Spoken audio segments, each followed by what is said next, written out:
for sale. Tapos ito din for sale.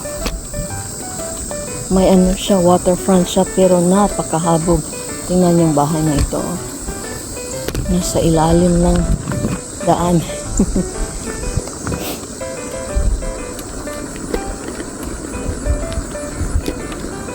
So ito yung ano,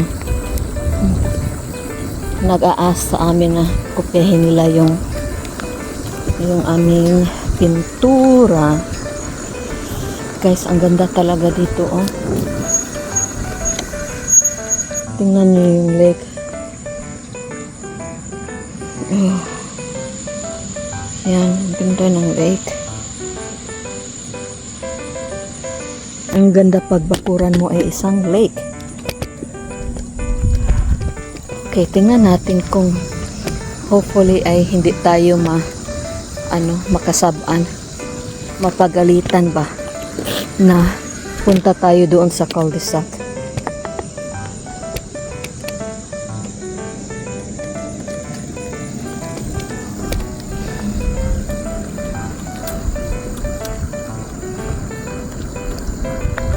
Ito yung mga bahay dito na Timilyones, guys, oh. Kasi napakalaki. Tapos nasa water. Hindi ako makakapag-video kasi may nakasunod.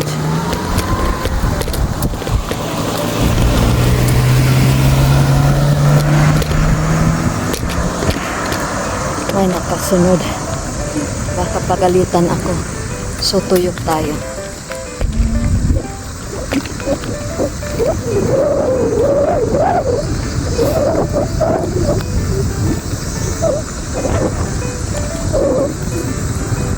Yan yung kapitbahay namin.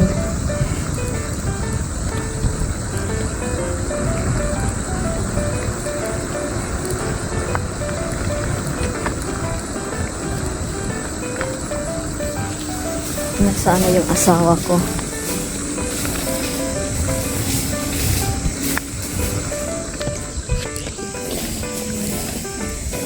Borg, I'm gonna do one more round. I'm gonna do one more round. Love you. Huh? Yeah. Love you. So one more round kasi hindi ako nakatuyok doon sa malaking mga bahay. Kasi may nakasunod.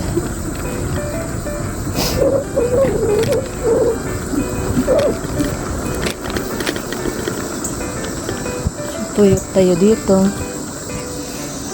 Buti na lang, yes, mga bahay dito, guys, napakalaki at napakamahal, pero buti na lang sa amin ni Cory ay nakabili kami ng lupain. Lupa lang yung binili namin at saka napakamura kasi mamura siya kasi yung bulubundukin ba, isa sa mga pinakamura na lupa sa lugar na ito, sa village na ito, yung nabili namin.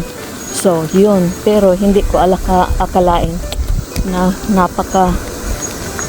napakamura pala ng lupa dahil ang hirap patukuran ng bahay. Yay. Yung lang sa outside lang na landscaping namin parang almost 1/2 din sa price ng bahay na pinagawa namin. It's like yun pala. Kaya pala napakamura yung bininta nila yung lupa dahil doon ka talaga sa pag-build mo ng house. But ang gusto ko dito sa lugar na ito is yan, yung backyard mo ay backyard mo ay tubig. So, I hope na makapag-tour around tayo sa cul-de-sac dito na mga bahay dito, guys, ay napakaganda. Ako kahit maliit lang na bahay, basta kay nasa tubig malapit, okay na sa akin yun. Tingnan nyo itong mga bahay dito. Like, ano bang mga trabaho nyo? Bakit kayo makapagawa ng ganitong kalaking bahay?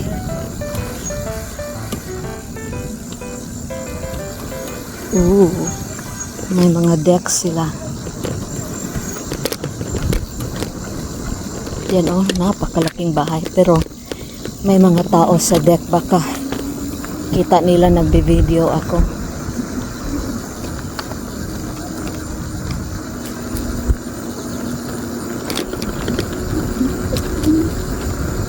Alam niyo mga Amerikano guys, ay nako, huwag ka lang makitang binivideohan mo sila or else they will call the police.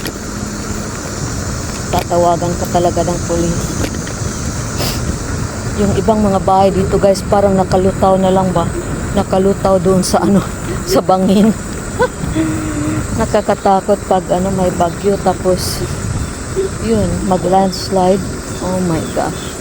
Pero ang nakagusto ko lang dito guys is pag ilalagay mo yung bahay mo doon sa bangin, ay ititest talaga ng ano, ng engineer yung klase ng soil na meron ka. So hindi sila basta-basta magtukod ba yung mag-build ng bahay pag nasa bangin. I-test nila yung soil kung okay ba siya na matukuran ng bahay. Okay, I'm gonna water the plants and then we'll go eat. Yeah, we'll get small. We'll get small, I think. Well, it's starting to storm over there. I know. Here, I'll go on one time and back. Okay. Just to the back. Is anyone down there? No. No one's down there? You didn't see a bunch of groups of everyone down there? You're funny. I'm just gonna Smile. Asawa ko siya na naman ay yung I'll magbabike. just go down and come right by it. Okay, enjoy. Oh, you'd really, I love the breeze, Corey. Oh yeah, it's good. Tingnan nyo, oh. There's a storm brewing in the horizon. Yan, storm yan. Oh my gosh. Asawa ko. First time niyang magbike na may araw pa. Kasi nahihiya siya. Anyway, thanks for watching.